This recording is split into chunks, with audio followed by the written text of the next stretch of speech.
Hello, আসসালামু আলাইকুম। চলে আসলাম নতুন একটা ব্লগ নিয়ে। আমি এরিজাস ব্লগ থেকে বলছি। এরিজা আক্তার আশা করি আপনার সবাই অনেক ভালো আছেন। আল্লাহর অশেষ রহমতে আমরাও ভালো আছি।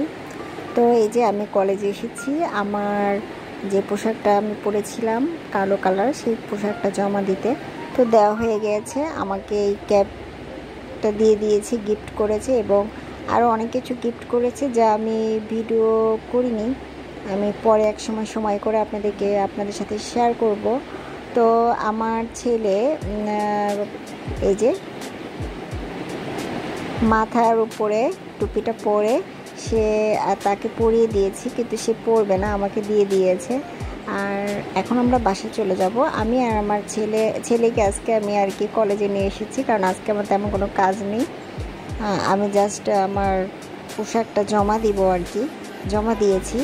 তো বাবুকে সবসময় গাড়িতে বসিয়ে রাখি, আজকে আমি ওকে নিয়ে এসেছি যে মায়ের কলেজটা একটু ঘুরিয়ে দেখাবো। এর আগেও একবার এসেছিল, তখন তো আর একটু ছোট ছিল। কলেজে এসে কেমন লাগলো? আম্মুর দিকে তাকাও, একটু তাকাও না একটু বাবা, চলে যাবা।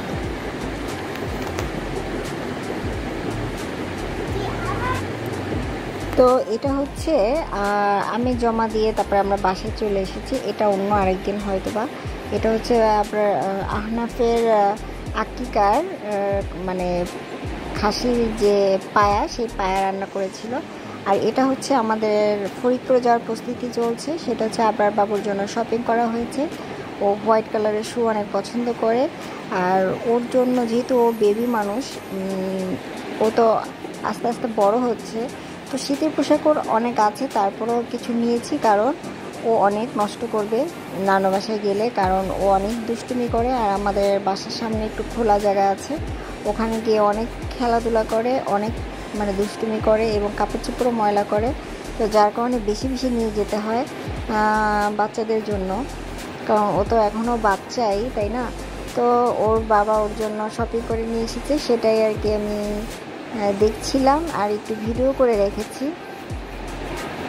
তো আবরার বাবুর জন্য ফাইনালি অনেক বড় গিফট চলে এসেছে। এতদিন তো ছোটো ভাই গিফট পেয়েছে, নানা ভাই অবশ্য তাকে গিফট করেছে, তারপরও তার পাপার তরফ থেকে কিন্তু অনেক গিফট চলে এসেছে তার জন্য। তো আবরার বাবু গিফট পেতে অনেক পছন্দ করে, আর সবসময় তো ওই গিফট পায়, এখন ওর সাথে ওর ছোটো ভাইও পাবে। এই তো শীতের পোশাক আর কি। আর আমি বাবুকে সাধারণত পশু পাখির ছবি কোনো গেঞ্জি পরাই না, তারপরে ওর বাবা একটা গেঞ্জি নিয়ে এসেছে। এখন কি আর করা, যেহেতু সে নিয়ে এসেছে এর জন্য সে কালারিং, যেটা আমি পশু পাখি লাইক করি না, যার কারণে ও অনেক কিছু আসলে চুজ করতে ওর কষ্ট হয়। ও তাই বলছিল আমাকে যে তুমি তো আবার পশু পাখি বা কোনো কিছু পছন্দ করো না, যার কারণে আবার রেড কালারও আমি আবরারকে পরাই না। তো যাই হোক, অনেক কিছু এই যে বাবুর শপিং আপনাদের সাথে শেয়ার করলাম। আর আজকের ভিডিওটা কিন্তু একদম শেষ পর্যন্ত চলে আসলো। যদি ভালো লেগে থাকে আমাকে সাপোর্ট করবেন, আমার পাশে থাকবেন। আল্লাহ হাফেজ।